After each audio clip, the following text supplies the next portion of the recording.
ครับแม่สะกดนะครับวันนี้ก็มาถึงแม่ที่สี่แล้วนะครับ ก็คือแม่กลนะครับแม่กล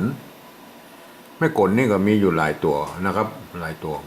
พอสมควรเหมือนกันนะครับอย่างเช่นตัวญะเนี่ยนะครับก็เอามาเป็นแม่กลได้นะครับอย่างเช่นนะครับคำโบราณเลยนะสัญญานะครับสัญญานะครับ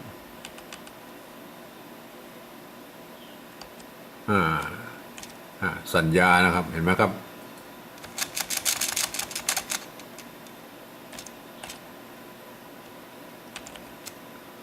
สัญญานะครับสัญญา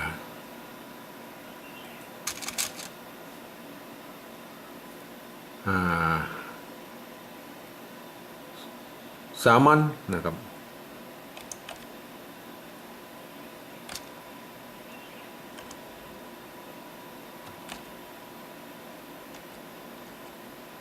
คำวันนี้มันทำเป็นห่างมาได้ก็จะต้องคือมันบกพร่องในเรื่องการพิมพ์นะครับเพราะนั่นก็จะต้องใช้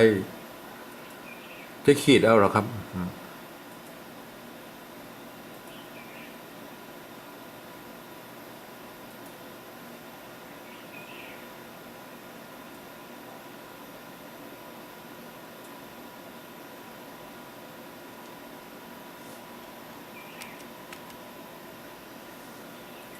แบบนี้นะครับเห็นไหม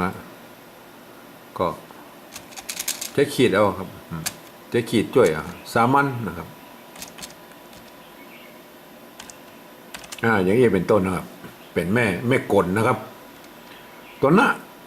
ตัวละหน้านะครับ หน้าดังแมวเนี่ยนะครับอย่างเช่นนะครับมีตัวนี้มีหลายตัวนะครับอย่างเช่นวันนะนะครับในโบราณบ่นนะครับ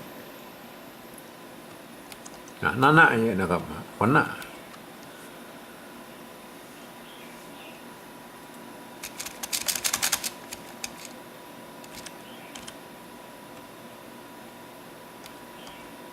วันนะนะครับในโบราณเห็นไหมครับเป็นตัวหน้าสะกดนะครับแล้วมีหลายตัวนะครับมีหลายตัวนะครับยกตัวอย่างให้ดูตัวสองตัวนะลองดูนะครับตัวหน้านี่โดยตรงบนมีนักนะครับตัวนี้นะครับมีนักนะครับบนนะครับบน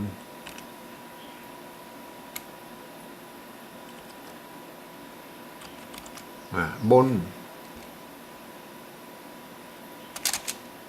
ต้าน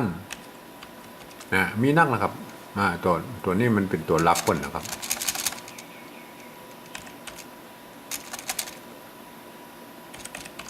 นี่นะครับตานนะตัวละเนี่ยนะส่วนมากจะเอาไว้แทนตัวหน้าเนี่ยนะครับไว้แทนตัวหน้าเนี่ยนะเวลาสะกดนะครับส่วนใหญ่แล้วนะครับมันตรงนี่ถ้าบอกให้มีนะครับตรงนี่ก็อาจจะมีนะตรงๆนะสมมติว่าตรงก็มีตรงเลยนะครับเอามาใจแตนตัวนี้นะครับใจแตนตัวหน้าการนะการเห็นไหมครับ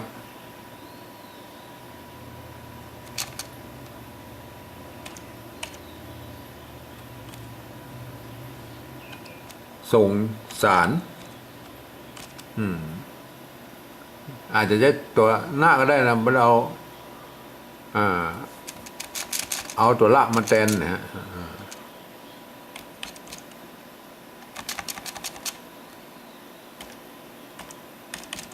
อย่างเงี้ยนะครับตัวละลอลิงนะครับละลอลิงนี่ก็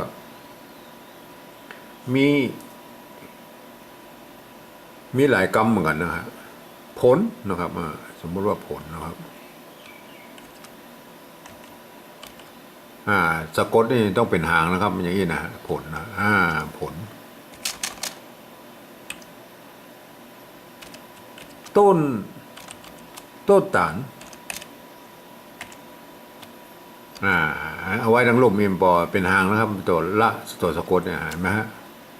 เป็นสกะรูปนอต้นตาลเห็นไหมครับ ผลนะครับ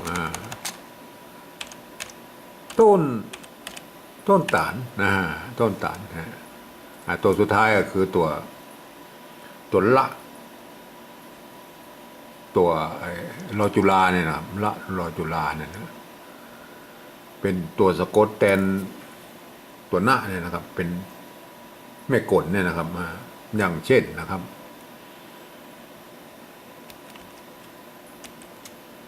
ปลาวานไม่ก็มีนะครับมีนะ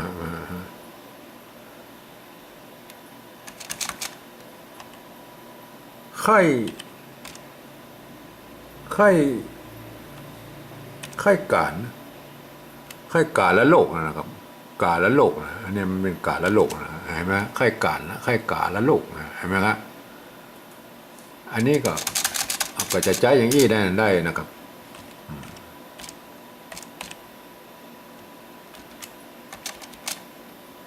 อ๋อนี่มันไข้นะครับเป็นใจเนี่ย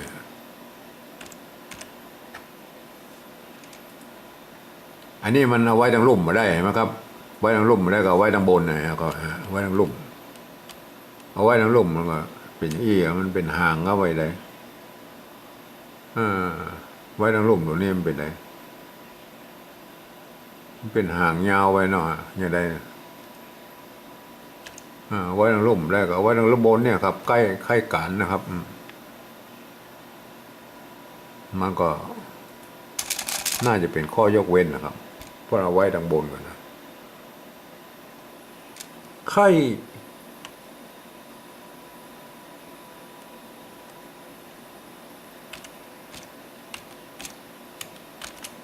ไข้กาและโรคนะครับไข้กาและโรคนะครับก็มีเต้าเยี่ยนะครับในของตัวหน้าสะกดเนี่ยนะครับตัวหน้าสะกดก็คือแม่กลนะครับแม่กลนะก็มีเต้าอี้นะครับ